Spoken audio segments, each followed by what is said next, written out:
घरे जदि आलू अच्छे ना ताहले देखिए बनीज मार्केट भी स्वादिष्ट गोटे रेसिपी बहुत ही क्रिप्सी टेस्टी भितर पूरा सॉफ्ट पूरा पूरी नुआ शैली रे आपण मैंने बनईकी रेडी करेंगे। केवल आलू रे ही ये बनिकी रेडी हम आ खाइबा भी बहुत स्वादिष्ट लगे। एमती देखिए छुआ मान तो फेवरेट रेसिपी है किंतु बड़ भी देखिए समस्ते पसंद करेंगे। तो चलतु लेट नक रेसिपी प्रस्तुत करवा। नमस्कार, जय जगन्नाथ झिली कुकिंग को आपण मानक अनेक अनेक स्वागत। प्रथमे आम आलू नवा ये देखते मुझे 4टी आलू नहीं आलूर चोपा को ये क्लीन कर बाहर कर देछि। पुणी थे गोटे बाउल रे अल्प टिके पानी नवा से आम एड करदे आलू को एड करी आपण मैंने ये आलू कोरा साहाय्य आलू को कोरी पारे। आ देखो ये आपण मैंने चाहिए आलू को पूरा पतला पतला पीसेस रे कटिंग करी ये रेसिपी बनईकी रेडी करेंगे। किंतु जदि आलू कोरा बा ग्रेटर जदि घरे अच्छी ताहले देखिए जल्दी बनिकी रेडी हो जाए बहुत स्वादिष्ट लगे खावाई। तो देखो ये मुझे सबूतक आलू को सेम प्रोसेस रे ग्रेटर साहाय्य ग्रेट करदेली।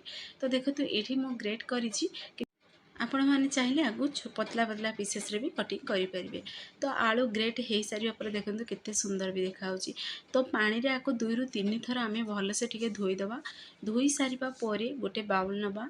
बाउल रे आपको कौन करेंगे ना हाथर हेल्प रे आम भलसे आलू पूरा पानी गुड़ा को बाहर करदेबा हाथ साहाय्य चिपुड़ी। तो देखो ये प्रोसेस रे पूरा चिपुड़ी सबूतक पानी को आलू बाहर करदे। तो ये आम सेम प्रोसेस रे सबूतक आलू को आम चिपुड़ी गोटे बाउल रे एड करदे। पुणी थे आम अल्प टिके से एड करदे कस्तूरी मेथी आउ टिके स्वाद को आम बढ़ावाई अल्प टिके छोट छोट पीसेस रे कटिंग करी कंचा लंका एड करवा। हाफ चामच से जीरा एड करवा।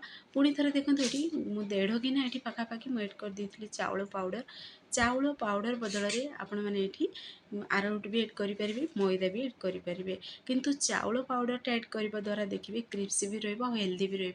तो मुझे चाउल पाउडर एड करची आउ एथिरे देदेबा स्वाद अनुसार लुण एड करदेबा।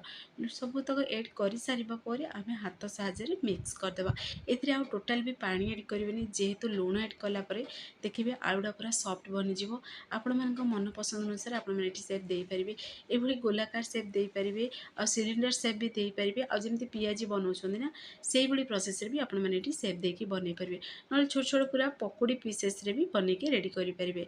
आ टिके टेस्ट के तार बढ़िया पई टिके चटपटा स्वाद पई एठी देखंतु मु नेछि हाफ फड़ा लेंबू नेछि। हाफ फड़ा लेंबूर रस को आम एड करदबा। आपण पाजे चाट मसला अछि ताले भी एड करि परिबे। किंतु देखिए डायरेक्ट जदि लेंबू रसटा एड करिवे ना तार फ्लेवरटा भी बहुत बढ़िया आसीबो खाइबा बहुत बढ़िया लागे माने हल्का खट्टा रहइबो टेस्टी भी लागिबो। तो एठी देखंतु गोटे पैन रे मु अल्प टिके तेल नेछि। देखिए अल्प टिके तेल रे ही जेमति आपण माने पिठौ भजा बनाउछोंदी ना सेही भली प्रोसेस रे आको एठी शेप देबे। आ सेही भली प्रोसेस रे अल्प अल्प तेल जदि एड करिवि जदि बनेबे ताहले भी बनि जिवो गोटे स्वादिष्ट रेसिपी। आपण माने जदि अधिका तेल खाइबा पसंद करंतिनी ताहले देखिबे हाफ चामच तेल कि अल्प टिके ही ब्रश रे तेल को ग्रीस करिवि ए रेसिपी रे बनेबे ना भी देखिबे परफेक्ट बनिकी रेडी हो आ झटपट बनिकी रेडी हो जिवो।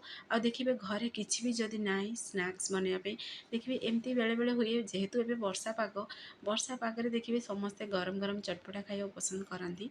तो देखिबे घरे जदि किछि भी नाही ताहले आपण माने आपको एभली नुआ प्रोसेस रे आपण माने आलू जळिखियाटी बनिकी खाई परिबे बहुत स्वादिष्ट लगे। फ्रेंड्स आपण माने थरे ट्राई करंतु देखिबे मार्केट रो सब जळिखिया लागिवो फिका ए आलू रेसिपी आगरे बहुत बढ़िया पूरा कुरकुरे भी बने और टेस्टी भी बने। तो एबे आमे ताकू देखंतु एभली गोलाकार शेप रे आमे शेप दे दबा। गोटे साइड टिके फ्राई हे सारिबा परे उल्टे दबा। आपण माने जेतिके एठी कलर रखिया को चाहिबे से अनुसार रखि परिबे माने हल्का गोल्डन कलर भी करिके फ्राई करि परिबे। आ जदि अधिका क्रिप्सी खाइबा पसंद करंती ताहले देखिबे आ टिके समय जदि फ्राई करिबा अधिका क्रिप्सी बनिया को चाहउछन जदि तो देखिबे बहुत बढ़िया क्रिप्सी बनिकी रेडी हुए रेसिपीटी। तो आपण मानक मन पसंद अनुसार आपण माने एठी बनातु। तो देखंतु एठी मु टिके हल्का फ्राई हे सारिबा परे उल्टे देली आ उल्टे सारिबा परे भी आपण मानक देखौछि देखंतु केते बढ़िया आलूडा हमर फ्राई हेछि आ खाइबा भी बहुत स्वादिष्ट थिला।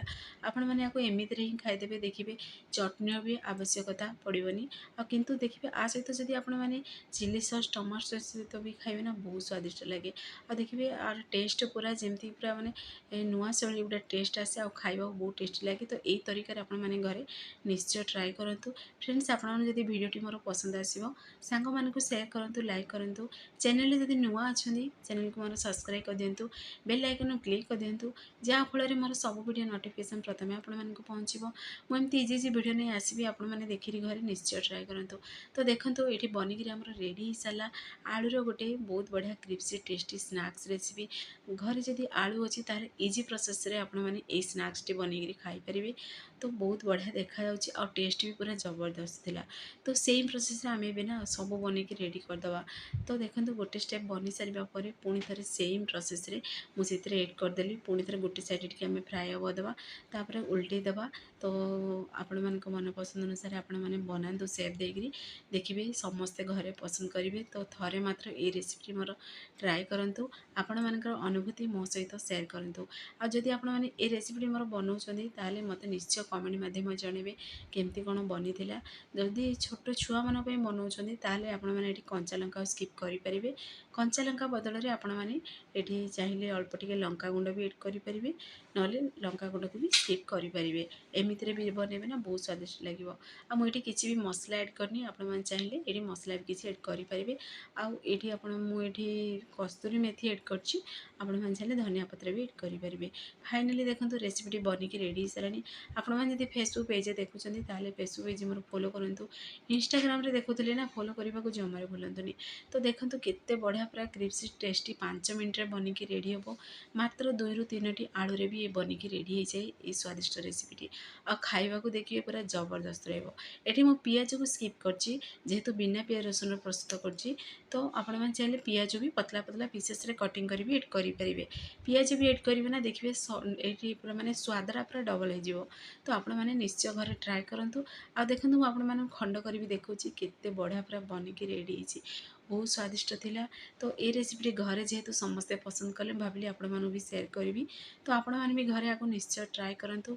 केमती लागिला कोन आपण मानकर अनुभूति मो सहित शेयर करंतु।